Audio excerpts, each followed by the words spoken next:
दोस्तों केवीएस यानी कि केंद्रीय विद्यालय संगठन के द्वारा पीआरटी के ऐसे आवेदक जिनके पास बीएड और डीएलएड दोनों ही सर्टिफिकेट हैं, तो उनसे ये कहा गया है कि जो अभ्यर्थी बीएड के साथ साथ डीएलएड कोर्स भी किए हुए हैं लेकिन आवेदन पीआरटी में बीएड के आधार पर किया था, वो अगर चाहें तो अपना जो क्वालिफिकेशन है वो बीएड की जगह डीएलएड कर सकते हैं। इस पर एक नोटिस 2 दिन पहले केवीएस की ऑफिशियल वेबसाइट पर थी।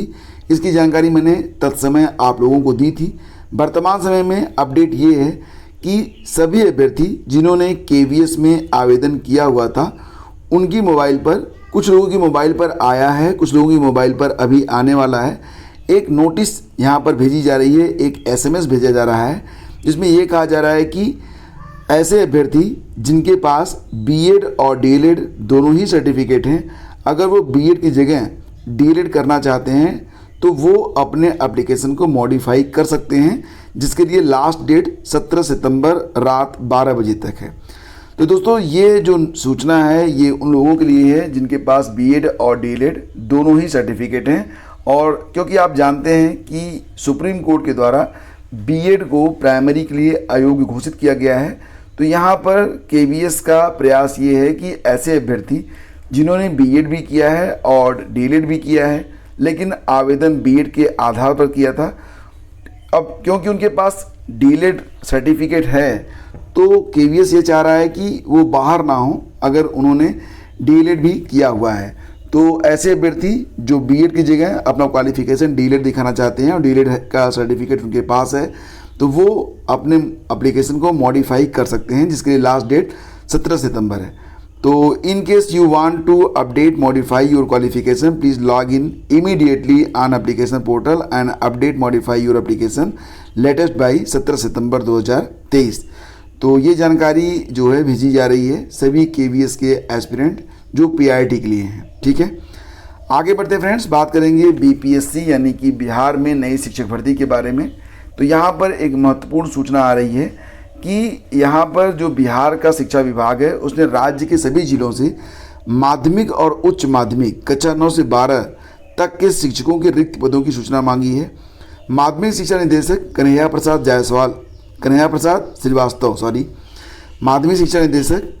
प्रसाद श्रीवास्तव ने बुधवार को सभी जिला शिक्षा पदाधिकारियों को पत्र भेजा और रिक्त पदों का सही आकलन कर 14 सितंबर की शाम 6 बजे तक सूची भेजने का निर्देश दिया है। यानी कि यहाँ पर जो भी रिक्त पद हैं उनकी जानकारी कलेक्ट की जा रही है।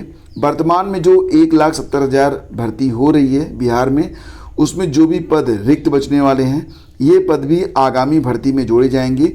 कुल मिला के 1.5 लाख से अधिक पदों पर विज्ञापन जो है वो अगले महीने जारी होगा यानी कि अक्टूबर में, जिसके लिए परीक्षा भी नवंबर में करवा ली जाएगी। तो बहुत ही तेज़ गति से यहाँ पर काम हो रहा है। जो अभ्यर्थी जूनियर में पार्टिसिपेट करना चाहते हैं उन्होंने मांग की है कि बहुत जल्द उनके लिए जो सिलेबस है जारी कर दिया जाए ताकि वो अपनी तैयारी कर सकें। और यहाँ पर बात ये चल भी रही है कि बहुत जल्द ही कक्षा 6, 7, 8 के लिए शिक्षक भर्ती का जो पाठ्यक्रम है वो भी जारी कर दिया जाएगा। तो दोस्तों यहाँ पर बिहार में बहुत तेज़ी से अब आप देख रहे हैं कि जब तक लोग सोच पा रहे हैं तब तक 2-2 शिक्षक भर्तियाँ आ जा रही हैं। और निश्चित रूप से बिहार जैसा इसमें मनोरम दृश्य शिक्षक भर्ती के संबंध में तो पूरे भारत में कहीं पर भी नहीं है।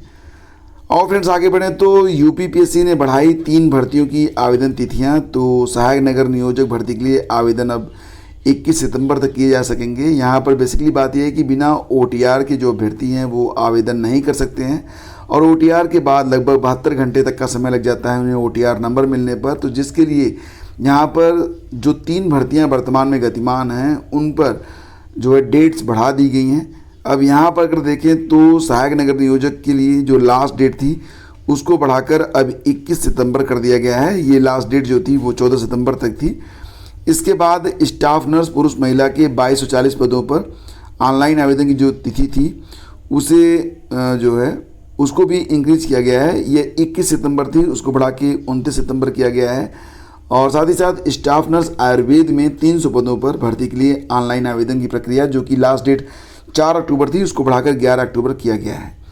तो 3 भर्तियों के लिए जो लास्ट डेट है वो बढ़ा दी गई बिकॉज ऑफ ओटीआर, क्योंकि ओटीआर के लिए रजिस्ट्रेशन कराने के 72 घंटे बाद OTR नंबर प्राप्त होता है। तो आयोग के सूत्रों का कहना है कि अभ्यर्थी आवेदन से वंचित न रहें, इसके लिए ये डेट्स बढ़ाई गई हैं। और इसके बारे में जानकारी जो है वो मिल रही है आज के सभी अखबारों में। MTS परीक्षा में धराए 14 साल भर, ये खबर भी यहाँ पर आप देख सकते हैं।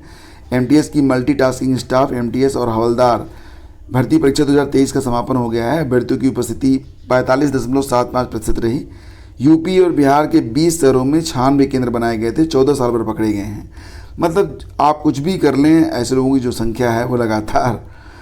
फिलहाल फ्रेंड्स BPSC 69वीं PT के लिए बनाए गए हैं 488 केंद्र। तो कुल मिला के बता दें तो 30 सितंबर को इसकी प्रारंभिक परीक्षा होनी है, जिसमें कुल 2,70,412 अभ्यर्थी जो है ये एडमिट कार्ड जारी होगा। देखते हैं कितने लोग परीक्षा में शामिल होते हैं। और जो आपके एडमिट कार्ड हैं वो तो जारी कर दिए जाएंगे आज से, लेकिन एग्ज़ाम सेंटर की जानकारी जो है 4 दिन पहले मिल पाएगी, यानी कि 26 सितंबर को मिलेगी।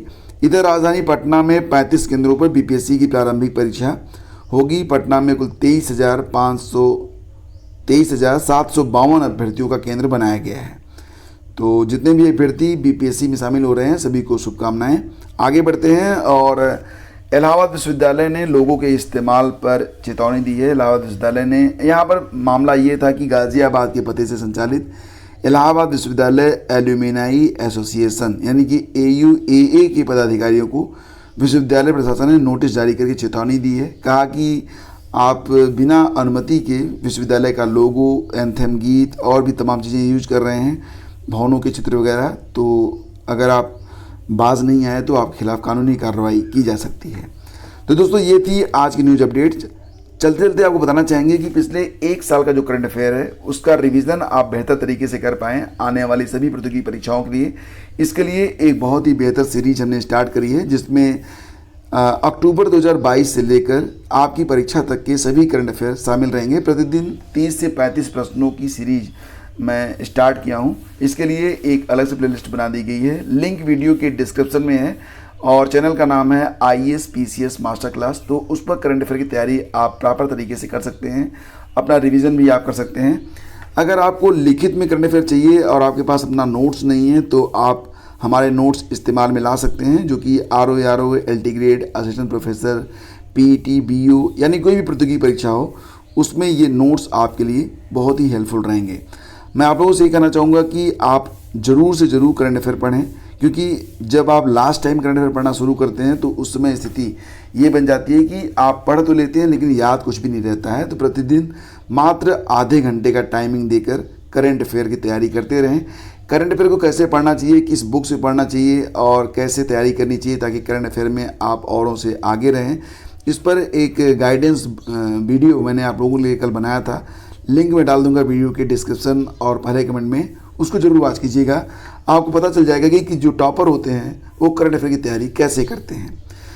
तो दोस्तों ये थी आज की न्यूज अपडेट। अगर सेशन आपको पसंद आया तो प्लीज़ इसे लाइक और शेयर करना बिल्कुल मत भूलिएगा। Thank you so much.